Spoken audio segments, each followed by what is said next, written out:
du'a namitu hin oolle waan yoomuu hin duune uummata biratti waan nama galateeffachiisu hojjetanii hojii boonsaadhaan seenaa ofii bara baratti jiraachisuun kan abbaati. Weellisaanuu Hogoobanaa ogummaa aartiin hojii saba isaa biratti bara baratti yaadatamaa jiraatuun siidaa jiraataa hambisee umrii isaa waggaa 68tti akka lakkoofsa Awurooppaatti amajjii 19 bara 2022 du'aan addunyaa kanarraa godaane. Nama waan galataa hojjete kana akkuma sirba isaatiin innuu jedhe tokkummaadhaan garagalee sabni kaabaa kibbaa bahaa dhihaa xiqqaa guddaa beekaa wallaalaan aartistii hayyuun angaawan marti bakka jiru tokkummaadhaan garagalee ba'ee geggeessaa goota tokkoon maluun sirna awwaalchaa isaa raawwateera. Sirni awwaalchaa nama guddaa kun Adaamaa iddoo mana jireenya isaarraa eegale.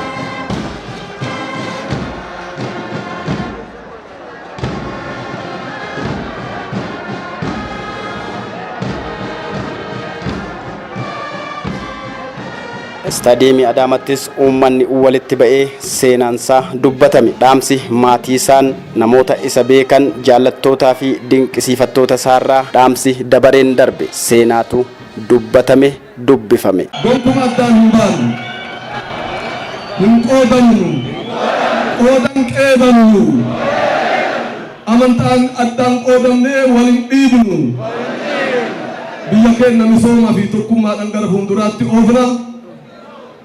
Wallaalaa keenya Rabbi nu haa beeksisu, beekaa keenya Rabbi nu haa bulchu, ilma keenya jannatatti Rabbi nu haa simatu. Galatoomaa taata. Qabsoon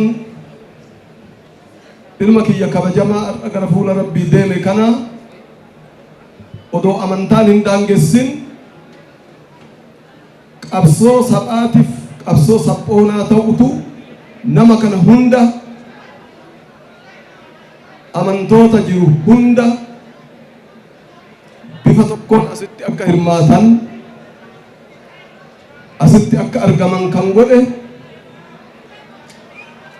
adeemsaaf kaayyoof karooraaf sabboonummaa amala isaati sadarkaa kana kan gahuu danda'e jechuudha.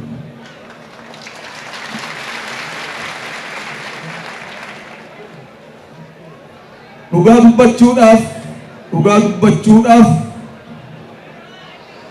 jiruu durri ofii sanuu durri garaa jedha Oromooni. Hunda dura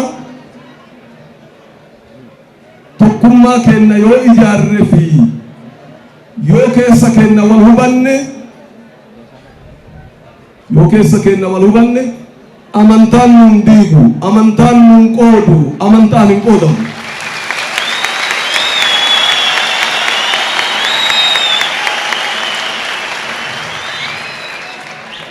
Qabiyyeen walleelee Nuhuu Hogoobanaa mirga haqaa fi bilisummaa irratti kan xiyyeeffatan, gabrummaa kan balaaleeffatan, ummata Oromoo qabsoodhaaf kan kakaasan, jiruu fi jireenya ummata keenyaa jaalala walqixxummaa tokkummaa irratti kan xiyyeeffatan waan ta'aniif ergaan isaanii baay'ee guddaadha.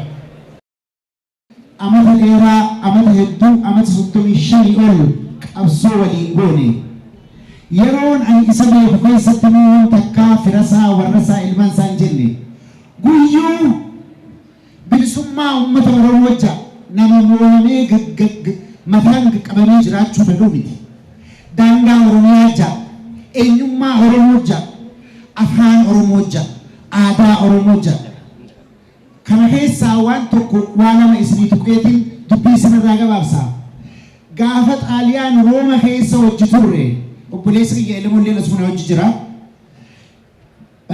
Oofisa tokko kan Yuunaayitid Neeshinaa dhayilee uumchee jedhanii nu ari'an.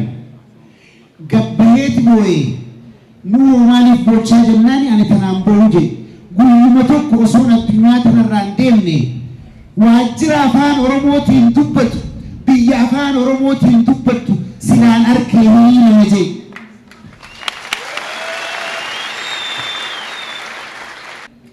Bara 1991tti poolis kibab gullallee gaafa waraana nutti bananii xiyyitiin mataa isaa gubbaa dabraa turte silaa gaafas du'ee aranoon waan ammaan tana harka kana hundan harkuu jechuudha. Asiin ga'uu isaatti isin gammadaa jechuudha. Yeroo dheeraa kana 77 waggaan jiru akka faranjiitti isarraa jalqabnee walumaan jira. Subuutiittis qabsooleen nuti goone gaafa mootummaan impaayera Itoophiyaa Oromoo dura dhaabbachuu turte sun kan footoo keenyaan nu barbaadan nuti immoo isaan dura dhaabbanne falmaa turre jechuudha. Isa kana gaara pooliisa kiyya dhabuun na gaddisiisa. Seenaan isaa Nuuhoon dheertuudha. Artist Nuuhoo qofaa miti, artist Dr. Nuuhoo Goobanaati. Waan inni hojjete malee guyyaa irraa nama meeqa du'e kan gaggeessaa dhabe. Guyyaa irraa kuma beekamu jidduu arrumaa guyyumaa irraatu nama meeqa du'a. Namni wama gaarii hojjete yeroo dabarfate gaariin dudduubbeessaa hafaa. Yoommoo waa gaarii hojjete dabarfanne akkuma inni kaan awwaalcha dhabee kun bakkee kanaa jirutti wahiif awwaalcha dhufne waan inni qabuuf awwaalcha dhufne amma reef kasa gaggeeffanne kaane walitti deebina. Assalaamu alaykum warahmatullahi wabarakatuh. Tokkummaan inni faarsaa ture ani sirba isaan tokkummaa qofa otoo hin ta'in kan tokkummaadhaan ala ta'e hunda isaa hoo dhaggeeffannu faaruu malee sirbaa miti. Akkasii miti faaruudha hundi isaa wanni isa keessaa oolu.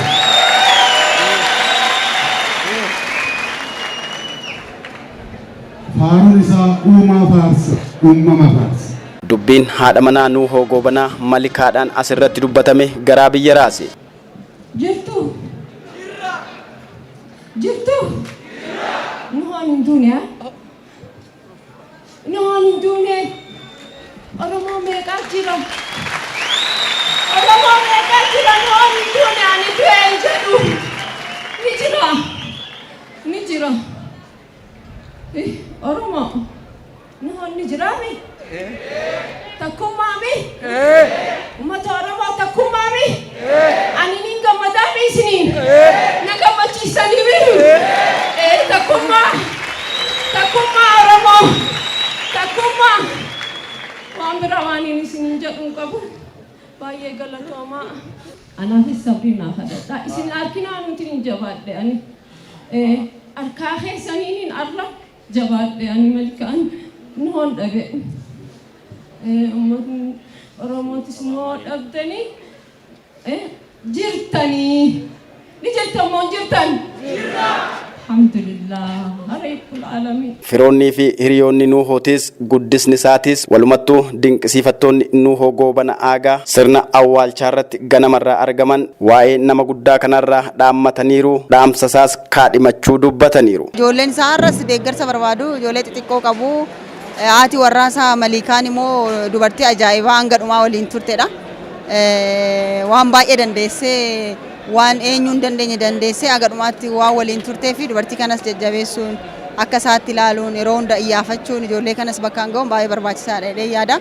Humna guddaa uummata kanaaf ta'ee gurra uummata kanaa ta'ee sagalee uummata kanaa ta'ee haqaan garamuu otoo hin dabiin garamuu otoo hin deemiin jiraatee har'a boqotee kanaaf gaddi guddaan nutti dhaga'ama. Namni hunduun du'a garuu akka isaatti du'a ajjeesanii du'uun gootummaan argamneedha.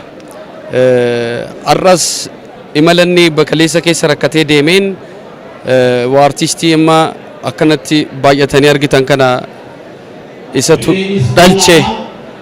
nu dhalche ammas imalli isaa itti fufaa daandii dhumsaarra jirra Nuuhoon hin boqannee nu jajjabeessee ummata isaa wajjin jiraatee egaa umrii rabbi namaa kennite jiraataniituma deemu inni nafuu akka isaatti duuti keenya bareeduu jenna saba keenyaaf jiraanne. Artistiin Nuuhoo Goobanaa hindu'e jedhee naman ilaaluu danda'u miti boqonnaadha. Artistiin Nuuhoo Goobanaa hojii gara fuulduraatitti dhalootaaf darbuu danda'u nama hojjetee darbeedha. Nama baay'ee jaalannu nama baay'ee kabajnuudha. Akeekni isaa kaleessafis har'aafis boruufis waan ta'uudha. Irra caalatti immoo akka nama kaayyoo tokko qabatee jiruutitti akka nama hojii wal fakkaataa hojjetu tokkootitti artistiin Nuuhoo Goobanaatirraa cichoomina cimaa kan irraa baratamuudha. Lubbuun isaa jannataa boqottuun jenna. Nuuhoon abbaa albamiiwwanii fi sirboota baay'eeti. Akkasumas immoo abbaa ijoollee torbaa yoo ta'u umrii isaa 68tti lubbuun addunyaa kanarraa godaane. Sirni awwaalchaa gooticha Nuuhoo Goobana Aagaa kun akka lakkoofsa Awurooppaa amajjii 20 bara 2022 magaalaa Adaamaa iddoo awwaalchaa ganda haaraatti raawwatame.